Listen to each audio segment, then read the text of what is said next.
AC theory के MCQ series में हम लोग 75 क्वेश्चन से आगे 76 क्वेश्चन से डिस्कस करेंगे। तो पहला क्वेश्चन है, आरसी सर्किट का शक्ति गुणक होता है। ऑप्शन है पश्च, अग्र, एकक, शून्य। तो आरसी सर्किट, ये रेजिस्टेंस आर है, ये कैपेसिटर है, इसका हम लोग वेक्टर आर खींचेंगे तो ये करंट मान लीजिए आई, और करंट के फेज में रेजिस्टेंस के लिए वी आर हो गया, और ये हो गया वी सी। तो वी आर और वी सी का परिणामी क्या हो जाएगा, कुछ इस प्रकार होगा। यहाँ पर आएगा ये परिणामी वोल्टेज भी यहाँ पर होगा, वी और आई के बीच में कुछ एंगल बनेगा फाई। तो यहाँ पर हम लोग देख रहे हैं कि जो परिणामी वोल्टेज भी है, सप्लाई वोल्टेज भी से करंट फाई अंश लीड कर रही है। तो इस प्रकार आरसी परिपथ का पावर फैक्टर क्या होगा, लीडिंग होगा, अग्रगामी होगा। तो आंसर क्या होगा, बी, अग्र। पावर फैक्टर कैसा होगा, अग्रगामी होगा, लीडिंग होगा। क्वेश्चन नंबर 77, एसी परिपथ में शक्ति केवल व्यय होती है। ऑप्शन है प्रेरकत्व में, धारिता में, प्रतिरोध में, सभी में। तो एसी परिपथ में शक्ति व्यय केवल प्रतिरोध में होता है, तो ऑप्शन सी होगा इसका आंसर। जबकि इंडक्टेंस में, प्रेरकत्व में, धारिता में कोई पावर लॉस नहीं होता है।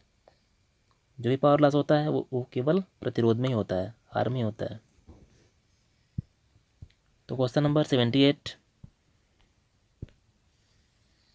आरएलसी परिपथ XL is less than XC जब एक्सएल की वैल्यू एक्सी से कम हो कि धारा वोल्टेज से होती है। ऑप्शन है पश्चगामी, अग्रगामी, शून्य, इकाई।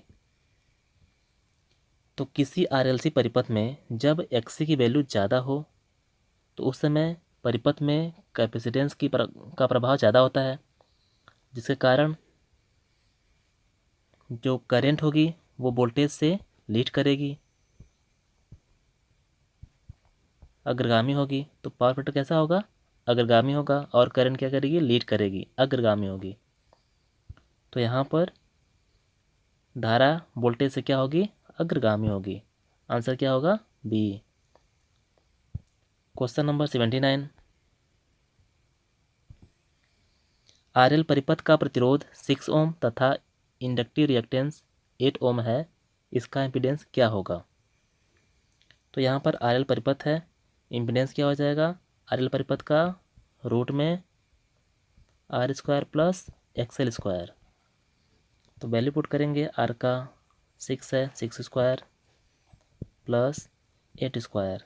तो अंदर कितना हो जाएगा, 36 प्लस 64 रूट में। तो रूट में आ गया 100, रूट से बाहर आएगा क्या आ जाएगा, 10। यही आपका 10 ओम इम्पीडेंस हो जाएगा परिपथ का, आरएल परिपथ का। तो आंसर क्या हो जाएगा इसका, बी, 10 ओम। क्वेश्चन नंबर 80, अधिष्ठापन मीन्स इंडक्शन की इकाई क्या है, weber, weber per metre square, ampere turn, henry. Induction की इकाई क्या होती है, यहाँ पर इंडक्शन मीन्स इंडक्टेंस समझिए, एल, एल की इकाई होती है हेनरी। ठीक है, इसको दिखाते हैं शॉर्ट में एच से। तो आंसर होगा इसका डी, हेनरी। क्वेश्चन नंबर 81, एक संधारित्र ऊर्जा को संचित करता है चुंबकीय क्षेत्र में, विद्युत क्षेत्र में, विद्युत चुंबकीय क्षेत्र में, द्विवैद्युत डाइपोल में।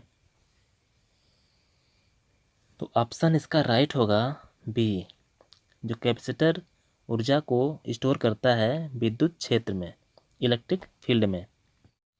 क्वेश्चन नंबर 82, एक उपभोक्ता के लिए सामान्यतः सबसे ज़्यादा किफ़ायती शक्ति गुणांक है, ऑप्शन है 0.95 पश्चवर्ती, 0.75 अग्रवर्ती, 0.4 अग्रवर्ती, 0.5 पश्चवर्ती। तो दोस्तों इसको याद रखना है, सबसे ज़्यादा जो किफ़ायती होता है पावर फैक्टर वो होता है 0.95 पश्चवर्ती। तो इसका आंसर है ए 0.95 पश्चवर्ती। ये पावर फैक्टर किसी कस्टमर के लिए ज़्यादा है, बहुत ज़्यादा किफ़ायती होता है। क्वेश्चन नंबर 83, धारा का औसत मान उसके आरएमएस मान से सदैव होता है, ऑप्शन है बराबर, कम या बराबर, ज़्यादा, कम। तो मान लीजिए ये आपका साइन वेव है किसी प्रत्यावर्ती राशि के लिए, और ये पॉजिटिव हाफ साइकिल है और ये नेगेटिव हाफ साइकिल है। तो यहाँ पर जो पीक पॉइंट है, यहाँ पर जो वैल्यू होती है प्रत्यावर्ती राशि की वो अधिकतम होती है। मान लीजिए वोल्टेज के लिए वी मैक्स हो गया, तो एवरेज वैल्यू कुछ यहाँ पर होगा, इसे कहते हैं वी एवरेज। आरएमएस वैल्यू क्या कहाँ होती है, वो एवरेज वैल्यू से ज़्यादा होती है, वो कुछ यहाँ पर हो सकता है। तो इसी क्रम में होता है प्रत्यावर्ती राशियों का मान। तो सबसे कम होता है एवरेज मान, उससे ज़्यादा आरएमएस वैल्यू, और सबसे अधिक मैक्सिमम वैल्यू। तो याद रखिए हमेशा आरएमएस एवरेज वैल्यू हमेशा वीआरएमएस से कम होगी। तो आंसर क्या होगा इसका, डी, कम। क्वेश्चन नंबर 84, किसी दोलित परिपथ में आवृत्ति ज्ञात करने का सूत्र होता है। ऑप्शन दिया है, सब डिफरेंट है। तो दोस्तों याद रखिए, तो रेजोनेंस फ्रीक्वेंसी जो होती है, एफआर से दिखाते हैं इसको, वो होता है 1/2 पाई रूट में एलसी हर्ट्ज। तो यहाँ पर ऑप्शन सी होगा right answer, F equal to 1/2 pi root में एलसी। ये फार्मूला बहुत ही इंपॉर्टेंट है, इसको याद रखेंगे। और इससे पहले क्वेश्चन हम लोग डिस्कस किया था एक 82, ये भी बहुत ही अच्छा है, बहुत ही इंपॉर्टेंट है। तो इन दोनों क्वेश्चन को आप लोग नोट कर लेंगे।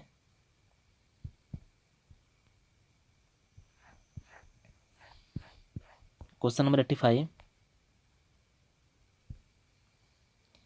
रिएक्टेंस की यूनिट को कहा जाता है। ऑप्शन है हर्ट्ज, फैराड, हेनरी, ओम। तो रिएक्टेंस क्या है, एक्स है, और ये दो प्रकार के होते हैं, एक्सएल और एक्ससी। तो इनका मात्रक क्या होता है, ओम।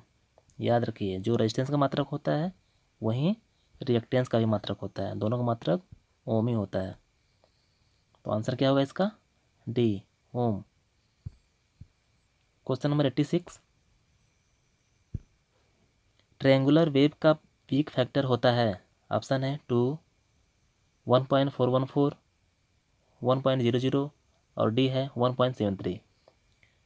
तो ट्रायंगुलर वेव का पीक फैक्टर होता है 1.73, जैसा कि आंसर डी में दिख रहा है 1.73। ये सब पॉइंट्स याद रखने वाले हैं, इनमें बहुत ज़्यादा दिमाग नहीं लगाना है, इनको बस याद रखना है, ठीक है। ट्रायंगुलर का इतना होता है, साइन वेव कितना होता है, स्क्वायर वेव का कितना होता है, तो सबका आप लोग याद रखिए, कहीं नोट कर लीजिए। नेक्स्ट क्वेश्चन है 87,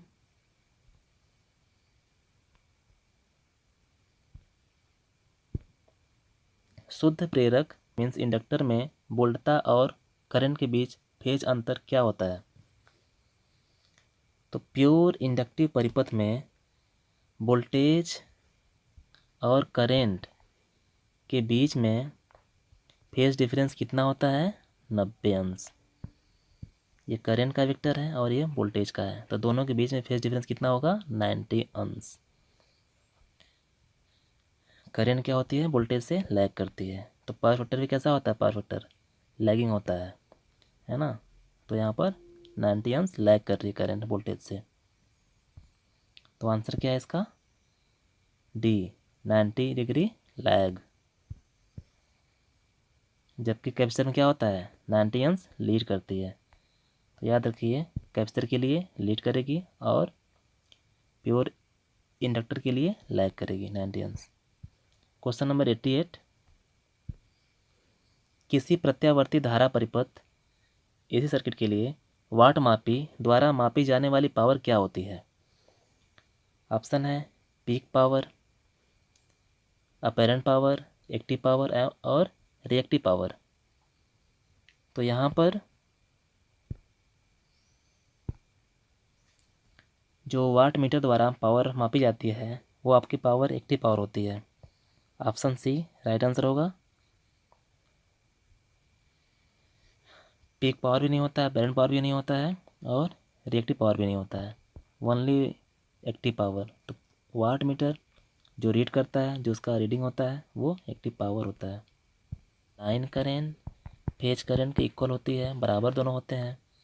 तो जितनी लाइन करंट उतनी फेज करंट। तो यहाँ पर फेज करंट 100 एम्पियर है तो लाइन करंट भी 100 एम्पियर होगी। तो क्या ऑप्शन होगा इसका? राइट आंसर क्या होगा? ए 100 एम्पियर। जबकि वोल्टेज क्या होता है स्टार कनेक्शन में? लाइन वोल्टेज क्या होता है? फेज वोल्टेज का √3 गुना होता है। तो ये दोनों पॉइंट याद रखेंगे, स्टार का भी और डेल्टा का भी। डेल्टा का जस्ट इसका अपोजिट होता है। क्वेश्चन नंबर 90,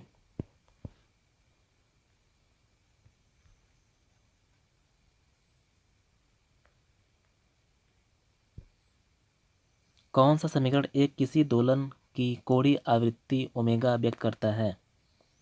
क्वेश्चन कह रहा है कि कोणीय वेग जो ओमेगा होता है वो किसके बराबर होता है, किसके इक्वल होता है? तो यहाँ पर 4 ऑप्शन दिए गए हैं। ओमेगा बराबर क्या होता है? 2πf। ठीक है फ्रेंड्स, तो ये बहुत आसान क्वेश्चन है, इसको याद रखिए सब लोग। तो देखिए आंसर कौन सा है। ओमेगा इक्वल टू f/2π, ये भी नहीं होगा। ओमेगा इक्वल टू 2πf, तो ये आंसर सही होगा। तो इसका राइट आंसर होगा आंसर बी, ऑप्शन बी। तो दोस्तों आज के लेक्चर में बस इतना ही। उम्मीद है आप लोगों को ये लेक्चर पसंद आ रहा होगा। तो प्लीज़ कमेंट करें, लाइक करें और अपने दोस्तों को शेयर करें। यदि आप मेरे चैनल पर नए हैं तो प्लीज़ मेरे चैनल को सब्सक्राइब भी कर लें और साथ में बेल आइकन को भी ज़रूर दबा लें।